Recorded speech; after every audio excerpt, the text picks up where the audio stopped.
Mareibak amadi Maphurup Nungsiba miyoi Semgatlasi Haiba thimda World Meitei Organization WMO na shinduna numit humni chupna chathagadaba leadership training cum academic discourse ki program ngasi Houdokkhre Langgol housing complex da laiba WMO ki headquarter da Houdokhiba thormaduda civilization of Meitei ki maramda Manipuri University ki Manipuri department ke assistant professor Dr. Nungsiba Economic status of Manipur ki matangda Economics Department ke Associate Professor Dr. Chinglen Maisnam Political status of Manipur ki maramda DM College of Arts ki Political Science Department ke Assistant Professor Dr. Arambab None Legal rights to safeguard the territory and resources of Manipur Haiba Hiramasita Law Department ki Head Professor Dr. Yupnam Premananda Sanamahizam ki matangda Dr. Naurem Sanatomba amade Organization Structure and Leadership Quality ki maramda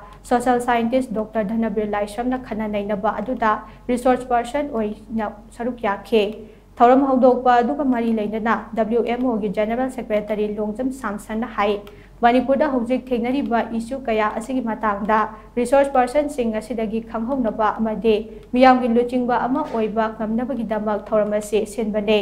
Housing Manipur da thokhiba irang asida maru oina semjin sajinba puari ama puthoraktuna miyam da chamamnaba pokhalakpa Meitei singa se Manipur amate Imphal kakta da khundaba furup ni haijinduna apikpa furup ama oina uhalakpa amate laibak ama chalaibada chamdaba yadaba quality singa du khanaduna miyamgi damak laidiba CSO amadi organization singna asigamba wakhalwana se Manipur pumbada sandok khinabagi pandam suthamle